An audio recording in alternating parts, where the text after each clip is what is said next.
Muka siapa ya? Oh. Padahal tadi Gus Kim udah oke loh. Enggak, aku bilang enggak oke. Aku mau konfirmasi. Bagian punchline. Ah, iya, yang Bagian bagian yang jelek-jelek. Bukanya gitu. kita Antagonis lah ya pokoknya. karena ini bulan puasa modenya mode lunak dong. Jangan dong. Gas terus. Gas.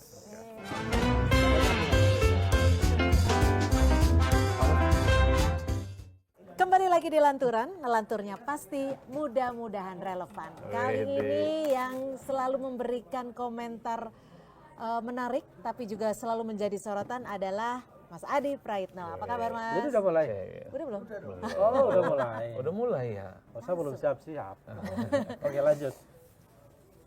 Gimana kabar? Rombas? Sehat ya? Alhamdulillah. Gus Kim, Alhamdulillah. gimana kabarnya Gus Kim? Alhamdulillah. Kita Gus Kim. ngolah apa hari ini? Ini yang menarik nih Gus Kim. Ini di Instagramnya Mas Adi. Hmm. Komentarnya baru diposting kemarin. Sekarang udah 540 lebih. Soal apa? Pertanyaannya gini kalau kata Mas Adi. Melihat situasi negara saat ini bagaimana perasaanmu? Wahai pendukung capres nomor 1, nomor 2, nomor 3. Happy atau sedih? Kenapa Sekarang sih? pertanyaanku, Bang Adi milih capres nomor berapa? Rahasia. Itu dulu. Kan pemilu itu kan jurdil. Lah ini kok nanya? Udah gitu kok nanya? Ini Gus Kim, ini pertanyaan mancing nih. Lah iya. Ngeri ini kalau Udah kayak gini. gitu nanya. Tapi saya kan dikasih catatan. Oke. Apa tuh? Saya selalu berusaha ya, tampak kelihatan bahagia dalam kondisi apapun. I see. Mau susah, mau senang harus pura-pura bahagia, Bang. Enggak, tapi gini Mas Adi, kenapa membuat pertanyaan itu di momen saat ini? Biasa-biasanya enggak nanya negara loh. Emang ada apa negara kita? dengan negara kita? Enggak, saya kira memang begitu banyak peristiwa politik di negara kita ini yang harus kita akui menimbulkan begitu banyak kontroversi dan kegaduhan ya. Kita kan ingin memancing bagaimana suasana kelompok-kelompok kritis kelas menengah yang memang hidup mereka ini di medsos ya secara umum untuk menyampaikan pesan-pesan dan aspirasi politiknya. Dan ternyata kalau kita bicara tentang sesuatu yang sifatnya kritis terkait dengan situasi kebangsaan kita, itu banyak sekali yang respon. Dan respon mereka memang rata-rata negatif. Oh gitu? Iya. Rata-rata negatif? Iya, ketika misalnya saya coba untuk tanya kepada semua pendukung paslon ya, waktu di Pilpres 1, 2, dan 3, ini kalau mau dikalkulasi dan dibikin tabulasinya, 85% sentimennya negatif. Termasuk pendukung paslon yang Termasuk hari yang ini jadi betul, presiden. betul. Ada yang merasa kecewa dengan pilihannya, tapi kan sering diledek kan sama paslon yang kalah. Udah jogetin aja. Dijogetin. Tapi artinya berarti kalau masyarakat Indonesia ini sekarang sudah melek politik, sudah lebih pintar, sudah lebih kritis. Oh ya, itu memang tidak bisa dibantah. Dengan adanya medsos yang serba terbuka, kan setiap orang ini menjadi sumber berita dan mereka menjadi berita sendiri. Jadi ketika mereka ingin menyampaikan protes terkait dengan situasi politik, terkait dengan kondisi kebangsaan kita hari ini, mereka memang bunyi-bunyiannya di medsos, di X, kemudian di IG, kemudian di di TikTok dan seterusnya dan seterusnya. Saya kebetulan kan rada-rada mualaf ya kalau main medsos. Tapi kalau kita ngetes pasar untuk men-tracking bagaimana kondisi kebangsaan kita, kalau mengkritik narasi-narasinya itu adalah sesuatu yang misalnya negatif kepada pemerintah, itu responnya banyak sekali dan banyak yang mendukung. Sekarang pertanyaanku ke Bang Adi nih, Bang Adi itu termasuk yang kecewa atau termasuk yang ngeledek, jogetin aja? Dua-duanya. Tapi mazhab saya itu dalam kondisi apapun harus kelihatan bahagia. Oke, Bang. sekarang di luar persoalan pilihannya Bang Adi 1, 2, atau 3. Tapi bagaimana Bang Adi melihat kondisi Indonesia hari ini dari kacamata Bang Adi? Ya pertama tentu kalau mau jujur ya, secara politik kita sudah selesai. Politik dalam konteks elektoral. Dalam arti stabilitas politik. Dulu biasanya masa transisi. Sudah selesai maksudnya sudah stabil? Pertama yang harus kita ukur itu biasanya ketika ada transisi kekuasaan politik itu selalu ada kegaduhan. Oke. Artinya Bisa pergantian rezim yang terjadi pada Jokowi kepada Pak Prabowo Subianto ini smooth dan kondusif. Pertanyaannya Bang, ada pergantian rezim? Ya minimal ganti orang lah. Kalau ganti pemain, ya sedikit ganti, sedikit enggak. Biasanya kalau kita mengacu pada Jokowi 2014, kan nggak bisa ngapa-ngapain di awal-awal. Hampir setahun penuh Jokowi tidak bisa melakukan apapun. Keputusan-keputusan politiknya diprotes oleh DPR. Partai-partai yang jadi oposisi selalu melakukan resistensi. Jadi jangankan bikin undang-undang, ngomong aja serba salah bagi Jokowi. Sesuatu yang beda dengan Prabowo Subianto. Sebelum dilantik saja, semua partai politik, termasuk yang kalah pilpres, menyatakan dukungan politiknya dan bergabung dengan Prabowo. Itu yang saya kira. Bicara tentang stabilitas politik, Prabowo punya segala-galanya. Even PDIP sekalipun kan tidak mau jadi oposisi. Kebijakan-kebijakan politik di pemerintah, sekalipun itu kontroversial, PDIP juga memberikan dukungan politiknya. Terus problemnya Problemnya sekarang ekonomi. Kalau kita membaca teori-teori ekonomi politik, ada satu keyakinan, kalau stabilitas politik itu bisa kondusif, bisa dijaga, maka ekonomi bisa diwujudkan dengan nyata. Kan itu kan teori dasarnya. Dan sebaliknya, kalau stabilitas politik itu tidak kondusif, banyak protes, banyak demonstrasi, banyak huru-hara, DPR dan Presiden itu tidak akur, jangankan berharap pertumbuhan ekonomi, persoalan-persoalan yang dihadapi oleh masyarakat keseharian itu akan menjadi problem. Nah, per hari ini tesis itu sangat mudah untuk dibantah. Politik kita kondusif, tidak ada yang jadi oposisi, parlemen itu sami'na wa ta'na, ini akan tegak lurus kepada pemerintah dan presiden. Tapi kalau kita bicara tentang ekonomi, sorry itu saya harus kita akui, sedang tidak oke-oke aja. Ini valid kali yang belum. Benar juga ya. Pengusaha UMKM misalnya. Jadi benar-benar dirasakan Jadi dia ya. sekaligus curhat sebenarnya. Sekaligus curhat. Colongan ya. Kenapa Bang? Indikasinya sederhana, misalnya PHK terjadi di mana-mana. Betul. Per hari ini belum ada solusi loh. Bahwa yang speak up banyak nanti akan ada desain untuk ditampung di tempat yang lain tapi kan tidak terbukti. Faktanya belum ada. Belum teruji. Nah, yang kedua yang paling penting adalah daya beli masyarakat kok. Ya, ini suasana Ramadan kita bisa cek. Omset turun lebih sepi. Bukan hanya lebih omset sepi, yang turun, agak rada-rada sepi. Biasanya di atas jam 9 malam itu rada ramai. Sekarang? Belakangan ya agak sepi dan senyap lah. Senyap. Bukan karena Lailatul Qadar ya. Tapi memang daya belinya. Sekalipun ada yang beli ya. Kalau dulu kan biasanya orang beli itu, misalnya nih kalau dia datang ke warung UMKM yang kelontong gitu, dia beli beras, beli telur, beli rokok dan kopi rata-rata dan Indomie. Ini separuhnya sekarang Bang. Kadang rokok beli separuh, kopi juga beli sebatang. Jadi terlihat tergambar dari dan situ ya. ini indikator yang sangat real ya. Karena itu terjadi di masyarakat dan kabarnya jumlah pemudik tahun ini juga berkurang dibanding tahun sebelumnya. Kalaupun toh pemudik misalnya nanti membludak, bagi saya itu bukan ukuran. Bisa dijadikan sebagai indikator ekonomi kita berdenyut. Ini ada satu istilah yang disebut dengan kemewahan yang terbatas kan, atau kemewahan yang dipaksakan.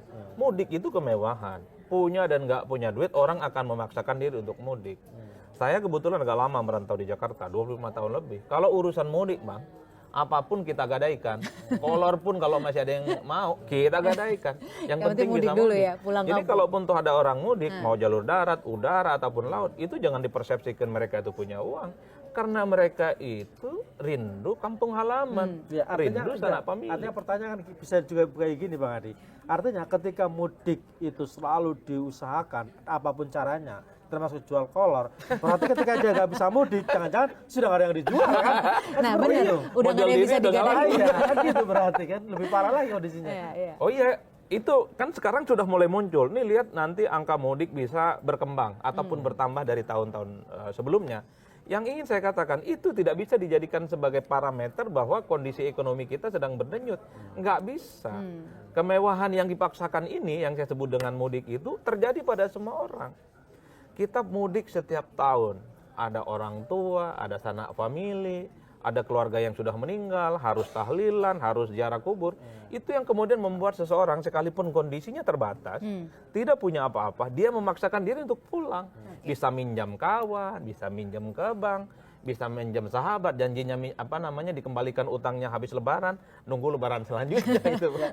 Sama-sama habis lebaran. Tapi Bang Adi gini, kalau tadi Bang Adi kan sempat bilang bahwa wah partai politik positif, nggak ada oposisi, semuanya mendukung. Tapi di sisi lain komentar aja kalau dilihat dari indikatornya dari Instagram Bang Adi aja, itu negatif. Ini kalau Bang Adi ngelihatnya kemunduran demokrasi atau gimana sih? Enggak, sebenarnya kalau kelompok-kelompok menengah ya yang pakai medsos itu adalah mereka yang sebenarnya engage dan agak sedikit ngerti banget terkait dengan persoalan-persoalan politik. Ketika ada narasi bahwa Indonesia baik-baik saja, pasti mereka bertanya, apa ukurannya Indonesia itu baik-baik saja? Oke, politiknya selesai, nggak ada oposisi, nggak ada yang protes, oke, nggak ada perdebatan. Tapi ketika bicara angka-angka yang terkait dengan PHK, apa yang kau bisa bantah? Seritek itu kan ratusan ribu di PHK. Apakah kau ingin bilang itu baik-baik saja? Ini industri besar kok, jadi andalan dari dulu, boleh. Apa yang kemudian menyebabkan ini semua? Dan kemudian banyak orang yang per hari ini jerit-jerit misalnya soal daya beli mereka berkurang. Iya. Kan itu bisa dicek ya. Ramadan rada-rada nggak ramai, buka bareng agak jarang. Bener, Dan itu bahkan bener. kalaupun toh ada ngumpet-ngumpet. Pasar-pasar kaget yang itu setiap hari ada, buka dari jam 3 sore, itu per hari ini juga kita sulit untuk mencari dibandingkan dengan yang sebelumnya. Itulah yang saya sebut sebagai sebuah indikasi. Jadi kelompok-kelompok kritis yang pakai medsos itu bertanya, bagaimana Anda bisa menjelaskan soal kayak gini? Kemarin soal Danantara, waktu launching dan sebelum launching, ini kan respon pasar jadi negatif. Waktu muncul istilah Danantara, 7%-nya sudah jeblok kan? Iya. Ketika launching soal struktur pengurusnya juga jeblok. Tapi yang penting kan pangan aman.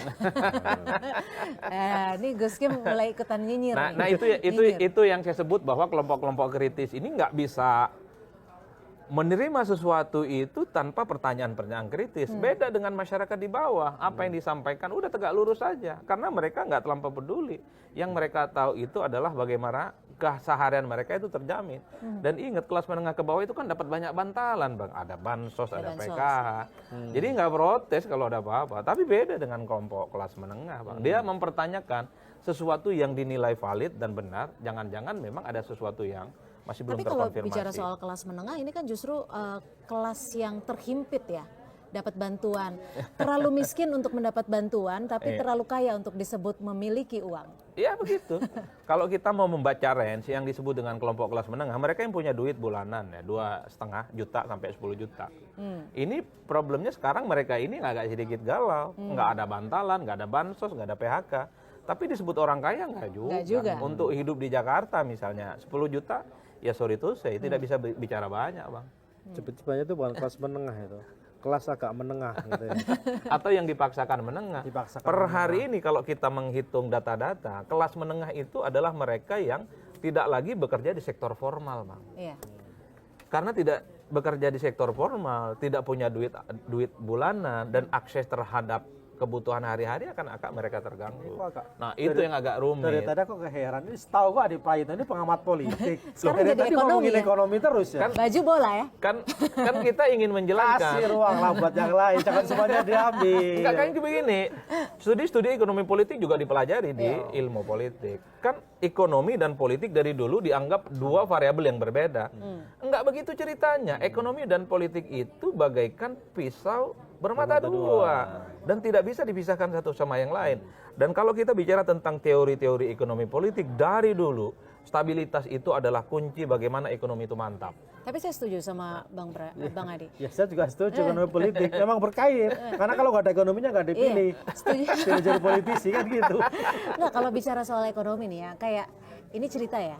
Mamaku tuh ada kos-kosan untuk kaum menengah ke bawah. Jadi lebih ke penjaga toko seperti minimarket gitu-gitu. Itu bilang, ya begitu. Itu bilang sepi loh sekarang. Sekarang cuma ada satu kamar. Jadi mamaku bilang ini indikasi setiap politik. Jadi papaku tuh seneng politik.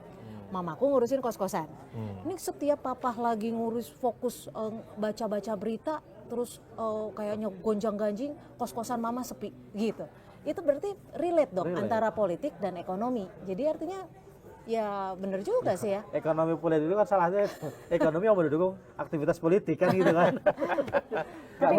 Enggak, kita tentu berharap ya di tengah situasi bangsa yang sebenarnya tidak ada resistensi yang berlebihan, tidak ada permusuhan antara DPR dan pemerintah. Saya kira persoalan ekonomi kita selesai sih sebenarnya. Mestinya. Harusnya. Ekonomi tumbuh, investasi datang ke Indonesia. Pertanyaannya, apa yang membuat? Ini kan logikanya seperti itu ya. Politik stabil, harusnya ekonomi juga tumbuh dong. Iya. Tapi faktanya kan sebaliknya. Nah, kalau Bang Andi kenapa? Ya memang kondisi ekonomi kita sebelum pemerintahan yang sekarang memang lagi nggak kondusif. Hutang luar negeri kita banyak. Jatuh tempo pula ya. Betul, jatuh tempo itu kan angkanya cukup fantastis, ribuan triliun kan. dan kemudian angka pengangguran dan kemiskinan kan terus bertambah, Bang, di tengah situasi yang tidak menentu. Jadi maksudnya salahnya pemerintahan sebelumnya. Ya ini sebenarnya akumulasi lah dari kebijakan-kebijakan yang tidak melihat bahwa persoalan ekonomi itu adalah persoalan yang prioritas. Kalau kita mau jujur sebenarnya per hari ini persoalan yang real dihadapi oleh masyarakat ekonomi kok, Bang. Kebutuhan mereka terpenuhi, yang nganggur tidak nganggur, yang freelance tidak freelance, dan seterusnya dan seterusnya. Bagaimana kemudian orang akan menyebut dalam kondisi baik-baik saja negara kita? Kemarin kan pengangkatan CPNS ataupun P3K itu ditunda. Itu kan menegaskan ada sesuatu.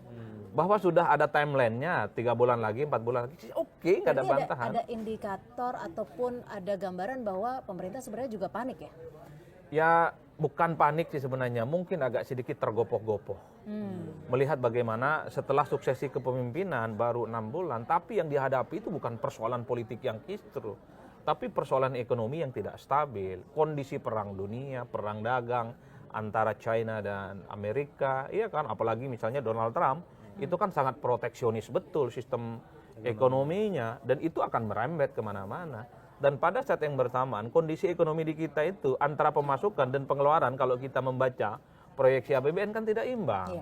Lebih besar pasak daripada tiang. Maka upaya-upaya untuk membenahi sektor ekonomi per hari ini ya tentu memang tidak gampang. Oleh karena itu, karena kita tahu kabinet ini adalah kabinet orang baik, ya kan, adalah mereka yang the best, ya mestinya Orang baik bukan yang sebelumnya.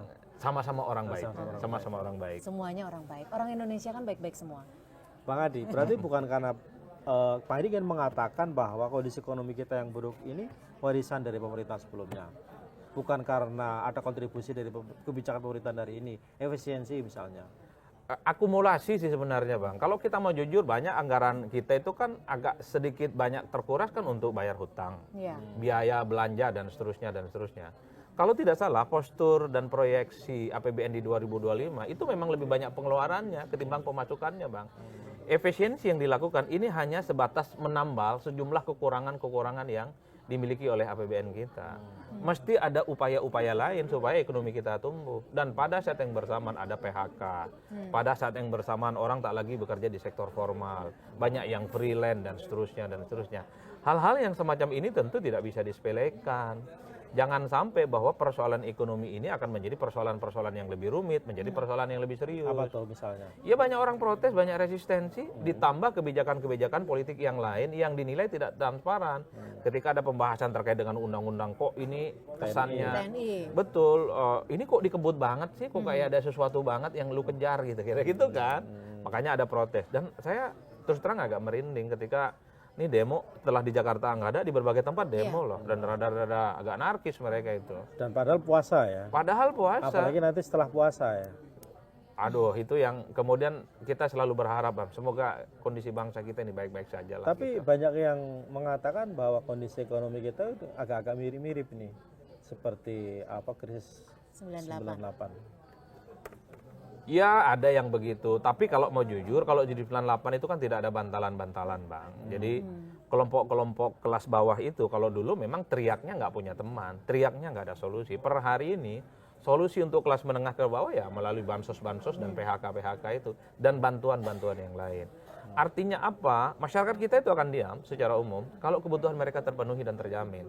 Tapi bagi siapapun dia, kalau kebutuhannya tidak terjamin, tidak terpenuhi, maka dia akan speak up. Jadi artinya dan itu yang terjadi pada kelompok kritis sebenarnya. Jadi artinya cuma membantu kelas menengah ke bawah dong. Yang menengah ke atas yang merasa sebenarnya kan juga ini. Ya kalau kelompok menengah ke atas kan memang diharapkan untuk berkorban untuk bangsa dan negara. Jadi negara yang butuh dibantu sebenarnya. Banyak teori yang mengatakan, tolong saya koreksi kalau saya keliru. Perubahan itu di sebuah negara terjadi ketika kelompok menengah ini udah bergerak, bukan kelompok menengah ke bawah, tapi kelompok menengahnya ini. Ya betul, kalau mau jujur sebenarnya pemerintahan hari ini itu kan tidak populernya di kelompok kelas menengah. Mereka itu secara ekonomi adalah gitu, mereka punya duit dan rata-rata pendidikannya mereka rada-rada mantap, S1 minimal, dan mereka paham betul bagaimana meneropong soal prospek ekonomi dan politik yang ada di negara kita ini. Itulah yang mesti diantisipasi oleh kekuasaan hari-hari. Hati-hati bahwa yang dilawan itu bukan hanya partai politik. Jadi sekalipun dukungan politik partai dan parlemen itu kondusif 100%, tapi ingat per hari ini yang justru resisten selalu kritis itu adalah kelompok-kelompok civil society. Kelompok civil society siapa sih Bang? Anak kuliahan, mantan anak kuliahan, dosen, profesor, akademisi. guru besar. Kemarin bisa cek kok, yang suka demo-demo dan protes-protes siapa? Profesor-profesor, bikin petisi di kampus-kampus. Dan mereka memang menganggap ya inilah bagian dari bentuk berkontribusi untuk bangsa dan negara. Nah, dengan kondisi seperti itu, bagaimana Bang Adi melihat bangsa Indonesia ini ke depannya? Kalau ekonomi terus kondisinya tidak membaik. Ya tentu harus ada rekayasa ekonomi supaya di tengah kondusivitas politik yang berkembang, persoalan-persoalan yang selama ini menjadi problem serius, terutama terkait dengan pengangguran ekonomi kita harus ada solusinya. Solusi kayak gimana? Solusinya banyak, orang nggak kerja ada pekerjaan. Orang yang selama Tapi ini... kan katanya makan siang lebih penting daripada lowongan pekerjaan.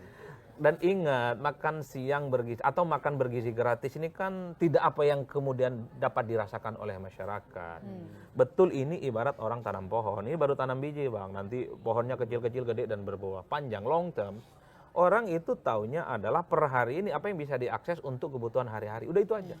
Nah ini yang perlu juga dipikirkan. Kan apalagi banyak sekali perdebatan-perdebatan terkait dengan program makan bergizi gratis. Apa iya kalau gizinya cukup kemudian orang pintar? Kan enggak juga Bang. Atau gizinya cukup, orang tuanya nggak punya kerjaan. Terus apa-apa. apakah iya kalau gizinya mantap, main bolanya bagus? Kan enggak juga Bang.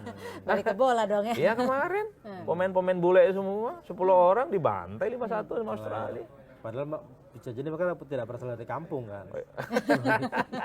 Mereka nggak pernah makan singkong Bang, makannya keju sama roti mereka Tapi itu. bagaimana ini saya kembalikin Bang Adi ke khitohnya itu ya. Sebagai pengamat politik. Bagaimana Bang Adi melihat demo-demo aksi-aksi unjuk rasa yang yang lumayan besar ya dan sporadis terjadi tidak hanya di Jakarta tapi juga di beberapa kota dan cenderung sudah mulai perlawanan itu sudah mulai menguat bahkan mengeras.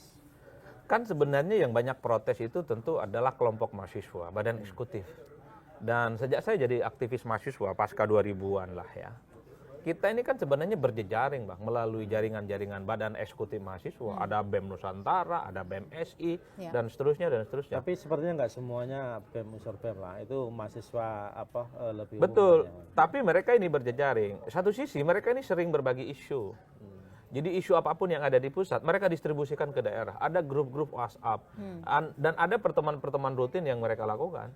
Jadi hembusan-hembusan isu yang kemudian apa yang ada di pusat, mereka akan cloning di berbagai daerah. Demo-demo hari ini, itu kan sebenarnya substansinya hampir sama dengan apa yang kita lakukan beberapa waktu yang lalu tidak jadi aktivis. Misalnya soal dwi-fungsi dan dwi-fungsi itu, sama kok substansinya. Dan saat ini lebih masif karena adanya media sosial dan pemberitaan yang expose-nya cukup luar biasa. Ini yang kemudian menjadi kegaduhan menurut saya adalah karena tidak adanya komunikasi sebenarnya dari kekuasaan. Sebut saja pemerintah, sebut saja DPR dengan kelompok-kelompok yang selama ini kritis. Apa susahnya sih kalau bahas undang-undang panggil orang-orang yang selama ini nentang, nolak, obrolin, diskusi, disiarin secara langsung, bisa lewat Zoom, live streaming. Supaya orang tahu sebenarnya siapa secara argumen itu kuat.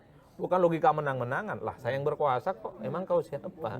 Makanya tidak mengherankan kalau ada yang ngomong, ya rakyat itu kan dibutuhkan suaranya kalau 5 tahun sekali aja. Setelah itu lupa ya. Setelah itu ya wassalam, goodbye. Tapi Bang Adi kalau ngelihat penolakan mahasiswa kemarin ramai di Malang, ramai di Surabaya, bener kata Gus Kim, udah mengeras gitu. Udah mulai bakar-bakaran. Udah mulai bakar-bakaran.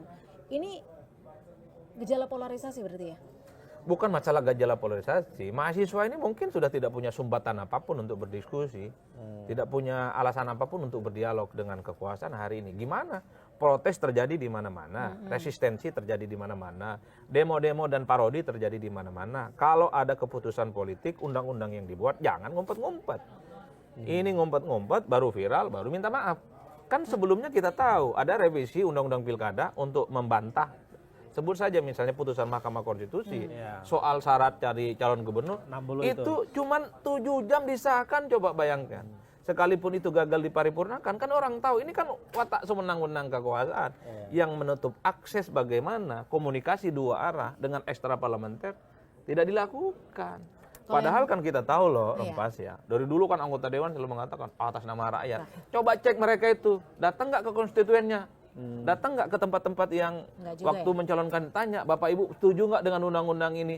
Kagak mungkin. Mana mungkin waktu 3 hari datang konstituen. Kalau yang RUU TNI? menurut Bang? Kan salah satu yang diprotes terkait dengan RUU TNI ini karena diputuskan dalam waktu sekejap, tertutup, Tergesa-gesa. dan tidak melibatkan siapapun, Tidak transparan. tidak transparan. Apa susahnya? Itu yang saya selalu bilang. Undang aja kelompok-kelompok yang selama ini kritis, menolak apa? Pendapat-pendapat dan pikiran-pikiran mereka yang bisa dianyam. Siapa tahu bisa diakomodasi. Publik itu hanya ingin tahu bahwa ada dialog komunikatif antara pihak-pihak yang selama ini bertentangan. Kan disitulah pentingnya kekuasaan itu menyerap aspirasi. Atau jangan-jangan sebenarnya dialognya juga ada ya, cuman itu ya formalitas saja. Kan sempat ngundang, kalau nggak salah sempat ngundang Aal misalnya kan, imparsial. Terus jelang pengesahan itu kalau nggak salah sempat ngundang Usman juga dengan beberapa kawan. Itu kan jelang pengesahan. Lah, iya. Dari awal waktu bikin DIM, daftar inventaris masalah, undang-undang kelompok-kelompok aktivis yang kritis. Ngumpet di hotel. Iya, ngomong efisiensi, rapatnya di hotel bintang 5. Apa nama hotelnya Abang dah? Yang deket sini. Saya agak susah, vocabnya itu agak hotel-hotel banget. Bahasa Inggris soalnya, saya juga Iya. susah kalau bahasa Inggris. Ini gimana orang tidak mau sebal ya? Satu Tidak sisi mau ngomong sebal, ya. satu sisi ngomong efisiensi, semua orang dipaksa untuk kencangkan Berhemat. iya, ikat pinggang, tapi rapatnya di hotel berbintang dan mewah. Itu yang membuat orang marah. Tapi Dan yang pada buat saat yang orang marah bersama, kan juga bukan hanya kemewahan dan efisiensi itu. Sebenarnya kan bagaimana mereka meragukan bahwa akan ada lagi nggak sih dui fungsi militer? nah itu adalah isu lama.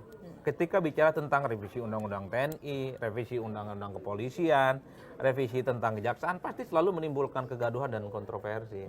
Per hari ini yang terkait dengan revisi Undang-Undang TNI, terkait dengan substansinya, kalau saya membaca, ini kan kelompok-kelompok aktivis civil society, kelompok kritis, ini kan mazhabnya mazhab lama. Mereka itu sama dengan pikiran-pikiran yang disampaikan oleh seperti Huntington, bahwa kalau sudah tak ada lagi perang, maka tentara itu harus profesional dan kembali ke barak, Ya. dan jangan lagi ada urusannya dengan urusan-urusan sipil. Sipil. Itu Huntington. Itulah yang sepertinya memang begitu banyak diadopsi oleh kelompok-kelompok kritis. Makanya yang salah satu digugat ataupun diprotes itu, kalaupun toh ada tentara ataupun perwira mau di jabatan sipil, dia harus mundur.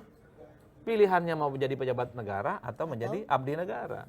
Begitupun tuntutan-tuntutan kalau mau menjadi posisi-posisi di kementerian ataupun lembaga harus mundur. Per hari ini di kementerian dan lembaga itu dari 10, dari 15, dari 16 didiskon jadi 14 kan yang disahkan. Ya. Kan kelompok civil society itu juga minta kalau memilih untuk menjadi bagian di kementerian ataupun lembaga, mundur juga dong, pensiun juga dong, kan kira-kira begitu.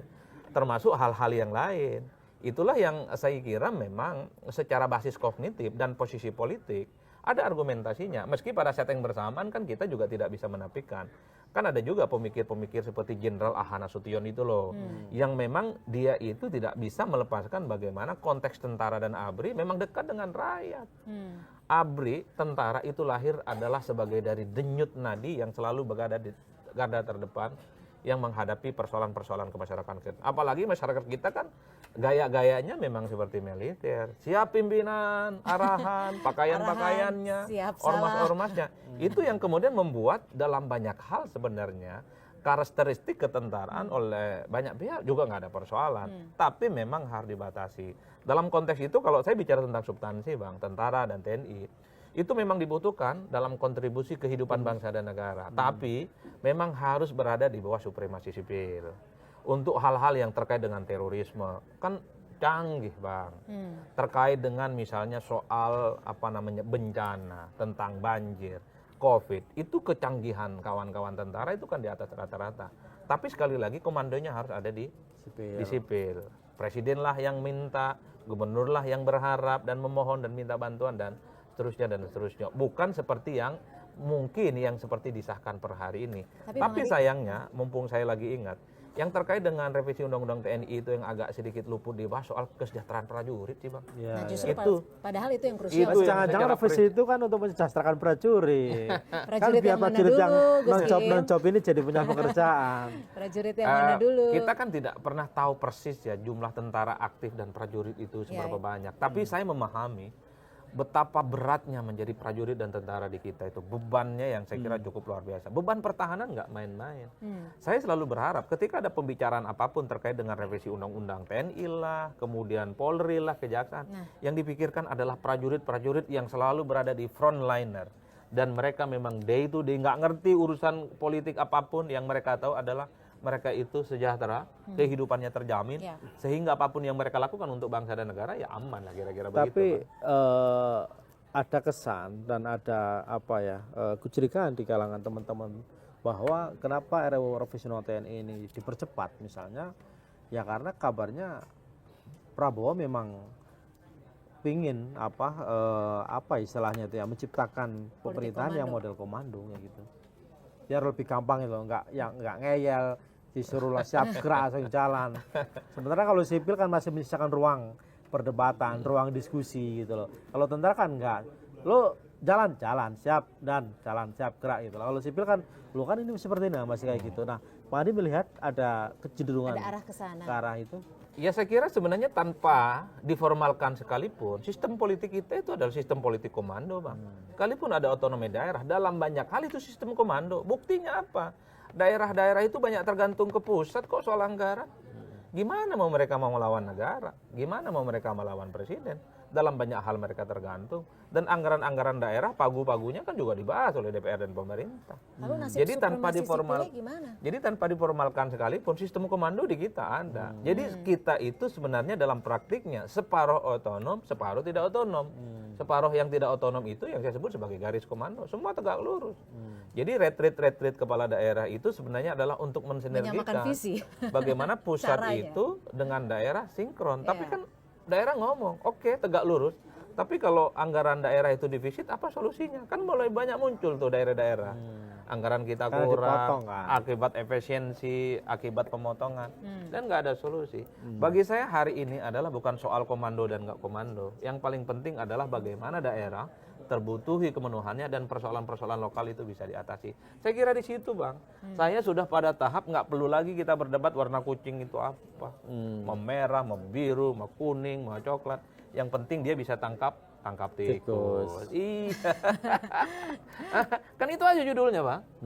Itu yang paling penting sekarang. Tapi mau gini, komando tidak komando, yang penting persoalan kebangsaan Tapi gini, kita itu Bang, selesai. kalau memang arahnya bisa komando, supremasi sipilnya gimana? Kita kan tetap negara Indonesia yang demokrasi. Kalau sistem komando yang dibayangkan seperti ketentaraan nggak mungkin. Karena sistem politik kita adalah sistem politik yang bebas dan dipilih langsung oleh rakyat. Yang bisa komando itu adalah menteri.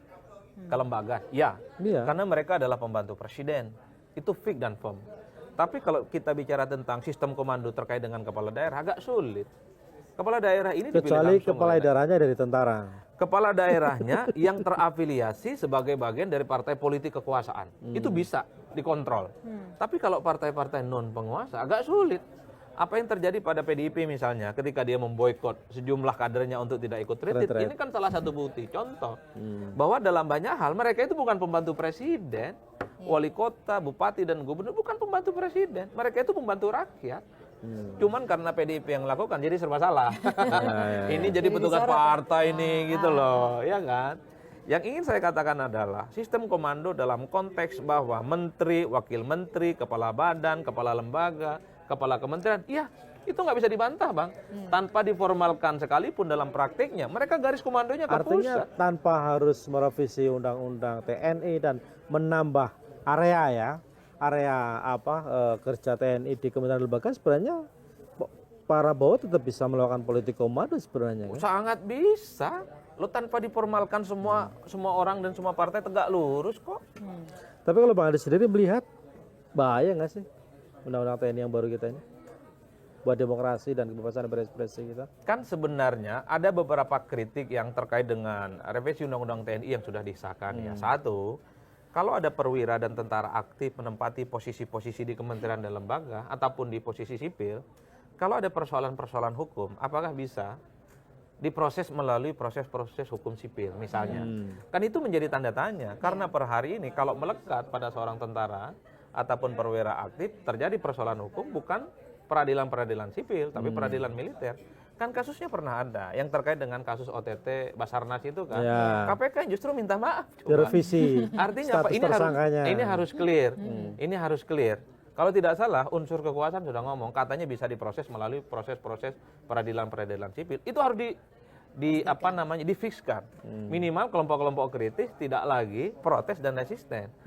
Jangan sampai ada istilah disebut dengan imunitas kan. Iya. Jadi siapapun yang bersalah di negara kita jangan berbelit-belit, sama kok.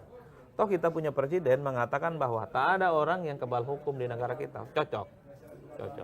Di samping Itu kan retorikanya. Faktanya ya harus dieksekusi dong. Kalau tidak dieksekusi berarti membantah presiden, membangkang presiden. Artinya siapapun kalau memang terindikasi melakukan pelanggaran hukum harus diproses secara hukum. Itu idealnya. Dan hal-hal lain yang sifatnya kontroversial adalah soal mundur nggak mundur Bang. Kalau dia menjadi posisi di kementerian ataupun lembaga itu kok. Nah kalau mau jujur sebenarnya tanpa diformalkan melalui undang-undang yang baru ini. Kalau mau jujur kan sudah ada kan 10 kementerian dan lembaga yang sudah ada di dalamnya. Pertanyaannya adalah kenapa baru sekarang kan rame-ramenya. Dalam prakteknya kan sudah. kurang 10. Ya, itu Makanya ditambah. yang saya kira menjadi hal-hal yang sifatnya kritis. Itulah yang saya awal mengatakan bahwa memang agak menjadi problematik sebenarnya perdebatan soal tentara apakah boleh terlibat dalam urusan politik kenegaraan ataupun tidak. Dua mazhab, pemikirannya banyak. Orang seperti Huntington akan menolak, nggak boleh tuh. Jadi fokus pada pertahanan. Tapi orang seperti Jenderal Ahana Nasution memperbolehkan. tapi bukannya memang di negara maju memang tentara itu memang profesional dan kerjanya adalah fungsi-fungsi pertahanan aja. Ya memang itu tidak bisa dibantah. Tapi di kita untuk mengakomodasi pertahanan dan keamanan seperti tentara kan celahnya ada Bang, terbuka secara signifikan.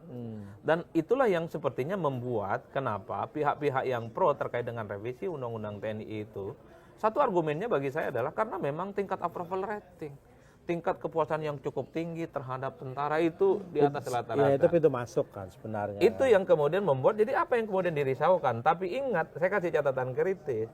Tingkat kepuasan yang tinggi terhadap TNI itu karena selama ini TNI tidak dipersepsikan terkait dengan urusan politik. Jauh dari unsur-unsur politik, jauh dari unsur-unsur politik elektoral. Makanya positif. Makanya ketika terlampau jauh misalnya masuk dalam ranah-ranah sipil, jangan-jangan persepsi publiknya bisa ambruk total, jangan-jangan bisa berubah secara signifikan.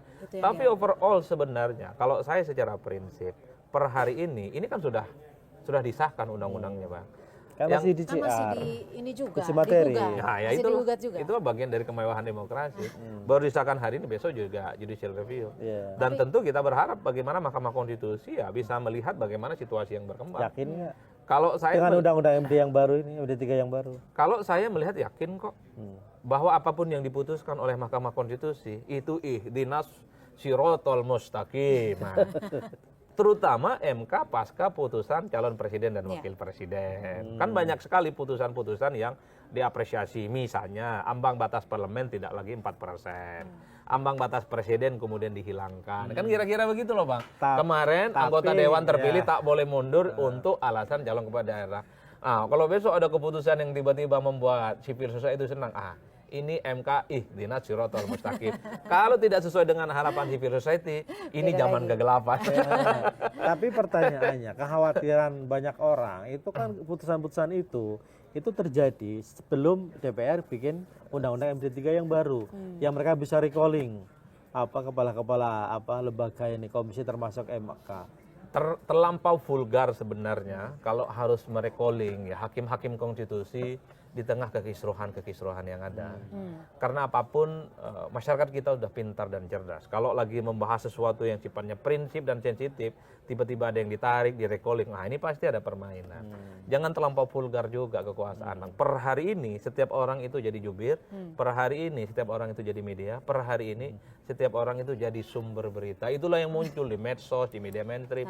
Bunyi-bunyian. Betul, revisi undang-undang TNI itu tidak ada yang protes kok. Revisi undang-undang pilkada tidak protes. Tapi sampai hari ini bully-bulian dan kritik-kritiknya tidak berkesudahan. Gak ada yang protes gimana?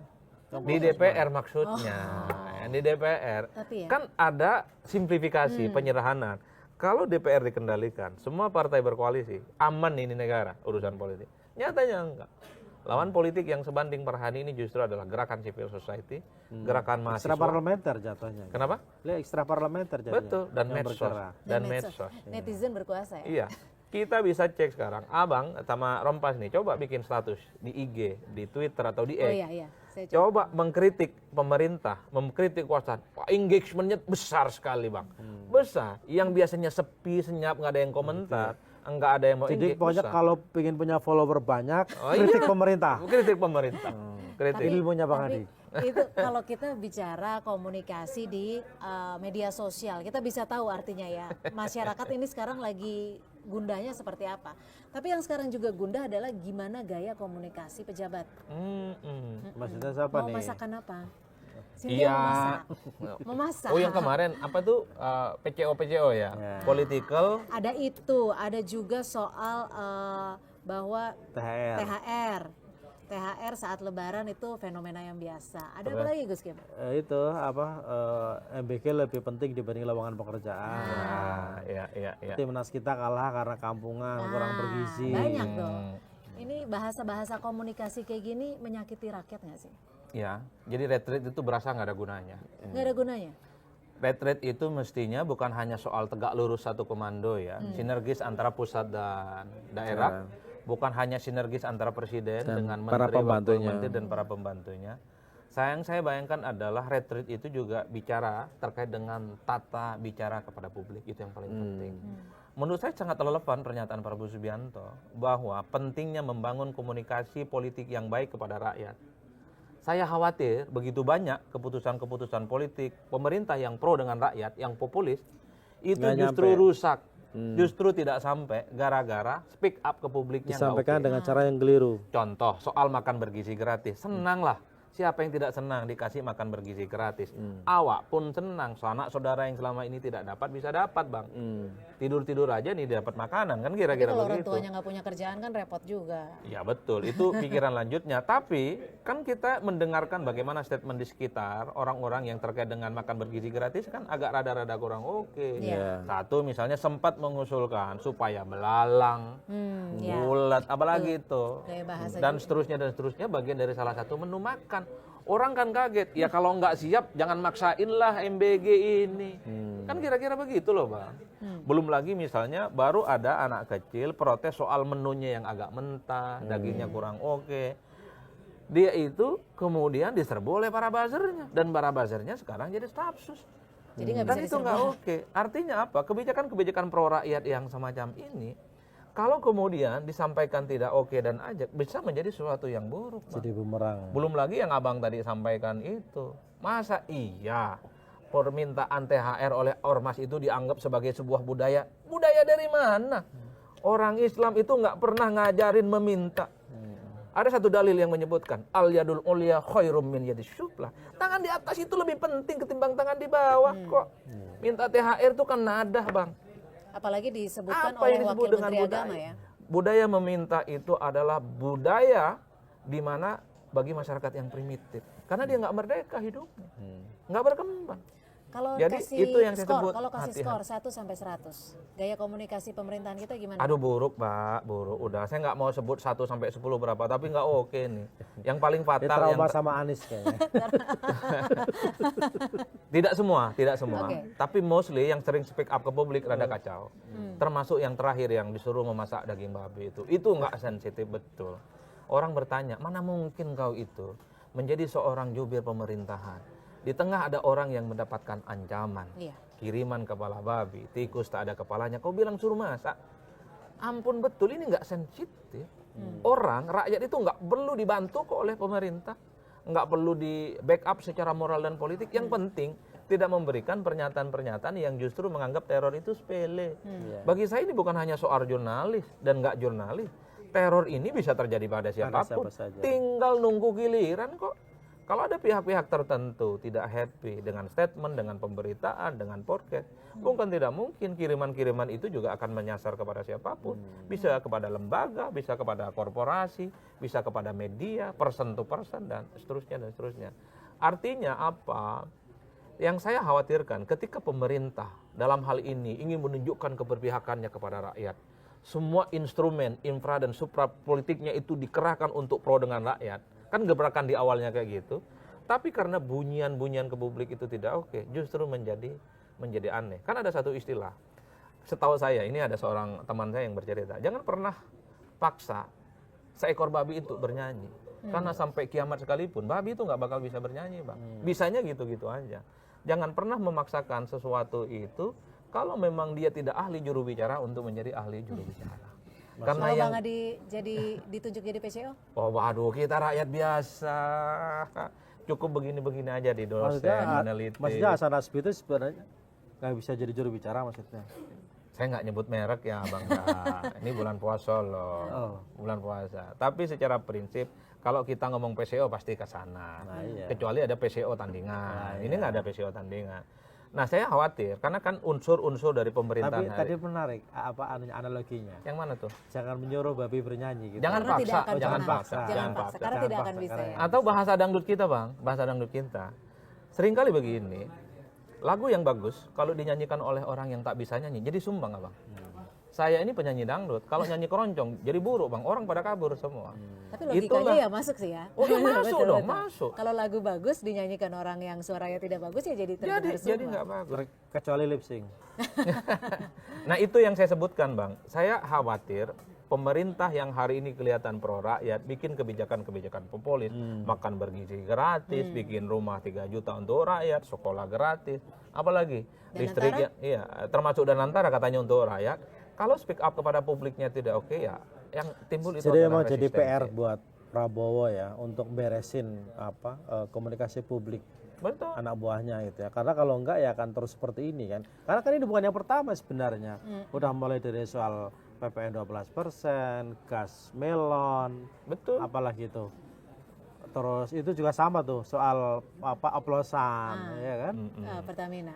Ya. Terus belakangan ini yang paling parah yang belakangan ini memangnya soal Tapi gini loh Gus kepala Kim babi dan ini. Bang Adi, kalau dilihat ini kan pemerintahan Pak Prabowo baru berjalan beberapa bulan ya. Tapi sekarang kan kelihatannya udah gundah gulana banyak. Kalau dilihat dari netizen aja lah ya. Kalau Bang Adi nilainya gimana sih? Ini wajar karena kita memang mengganti seperti tadi Bang Adi bilang rezim baru. Kalau mau jujur sebenarnya kita hitung satu persatu, Pak Prabowo Subianto dengan Gibran Rakabuming Raka itu sangat kelihatan sekali bikin kebijakan-kebijakan yang langsung dari menyentuh tadi persoalan saya rakyat. dengar Raka Buming Raka. Gibran Ini baru kedengar disebut juga ya aja. akhirnya ya. Iya, Ya kan kedengaran satu juga. paket, Bang. Oh iya, Satu oke. paket. Nanti dikira kita membentur-benturin. Prabowo Subianto dan Wapres Gibran Rakabuming Raka. Lengkap ya. Kebijakan-kebijakan yang dinilai pro rakyat, apa yang tidak pro rakyat? Misalnya nih, biaya haji dikurangin. Itu semua orang seneng kok. Kemudian Tapi kabarnya kemarin di lapangan nggak dikurangin kok. Ah, Nggak berkurang itu maksudnya. nanti kita kritik. Jangan sampai omon-omon kan. Soal misalnya pemotongan tarif dasar listrik Januari dan Februari. Sekarang udah naik Oke, lagi. Sekarang naik lagi. Oke. Rumah makan bergizi gratis, Bang. Oke, senang, Bang. Senang. Itu sesenang-senangnya orang. Artinya apa? Rakyat ini kan nggak perlu capek-capek juga kerja, Bang. Bisa dibantu. Katanya ada 19. Kalau terrealisasi. Kalau terrealisasi. Nah, problemnya adalah program populis itu pertanyaan terbesarnya adalah duitnya dari mana? Di tengah situasi keuangan kita tidak terlampau available menyediakan itu semua. Karena tidak sinkron antara the science and the solar, antara keinginan dengan realitas, maka yang terjadi dalam prakteknya banyak hal-hal yang tidak tercapai. Iya kan, listrik yang awalnya sempat subsidi ataupun pemangkasan sebulan 2 bulan sekarang kembali mahal. Kalau betul apa yang disampaikan oleh Gus Kim misalnya soal biaya haji yang sempat pangkas, nyatanya tidak dipangkas, berarti memang soal postur anggaran kita yang tidak terlampau support. Itulah yang saya sebutkan, 2 hal. Keinginan-keinginan baik dari pemerintah kita dukung, kalau dalam realitasnya misalnya tidak konkret dan hanya omong-omong, kita kritik. Jadi kita apa kasih dong yang harus masukan. diperbaiki sekarang? Yang urgent lah ya, selain komunikasi. Ini kan kebijakan-kebijakan juga banyak disoroti. Kalau- Apa yang paling krusial supaya rakyat tuh nggak marah? Kalau saya sederhana, kebutuhan dasar masyarakat harus dipenuhi. Bansos oke, PKH oke, tapi ingat orang yang tidak bekerja itu harus bekerja. Itu yang paling penting. Bahkan kemarin ketika ada program makan bergizi gratis, nggak apa-apa lah anaknya nggak makan, yang penting bapak ibunya bisa bekerja. kerja. Biar makan itu urusan anaknya. Urusan Artinya orang tua. apa? Badai PHK yang begitu kuat ya awal tahun 2025 itu harus ada solusinya, dan pemerintah harus jujur dan terbuka. Nggak perlu ngomong seakan-akan menjadi pemadam kebakaran. Oh nanti kok akan diserap di tempat yang lain. Udahlah, orang nggak butuh itu. Sektor real terbukti. Begitu banyak pengangguran akibat PHK nggak selesai. Nggak usah jauh-jauh ceritik aja belum ada solusi. Jadi Yang kedua, Bang, orang-orang yang selama ini kerja di sektor informal, kalau bisa sektornya kembali formal, Bang. Karena orang tidak punya duit harian, tidak punya duit bulanan, itu galau. Dampaknya apa? Daya beli yang akan berkurang kok. Bagaimana Akhirnya, mereka? ujung-ujungnya ekonomi lagi ya. yang diganti apa jadinya? Kebijakannya yang diganti. Ya artinya apa? Harus ada rekayasa supaya orang nganggur tidak bekerja, bisa bekerja dan tidak nganggur. Orang yang dari dulu informal kembali tidak informal bisa kerja menjadi formal. Seperti CPNS, P3K segera harus disahkan, harus segera Kan dilantik. efisiensi. Ini kan untuk kepentingan abdi negara, bukan untuk yang lain. Efisiensi itu yang hura-hura mestinya, kunjungan ke luar negeri dikurangin, studi Rapat di banding hotel mahal. yang kayak gitu dikurangin. Kalau hal-hal lain memang untuk support sistem untuk kebutuhan bangsa ya harus dipenuhi. Sepakat. Kan rapat-rapat di hotel yang misalnya setahun 10 kali, bolehlah separuh aja misalnya. Iya kan? Kemudian SPD atau oleh-oleh kalau habis pertemuan apa itu bisa dikurangi. Itu aja dikurangi. Tapi bahwa persoalan-persoalan lain yang memang itu menyangkut hajat hidup aparatus negara yang lain yang mestinya dilantik atau disahkan ya harus dikeburukan.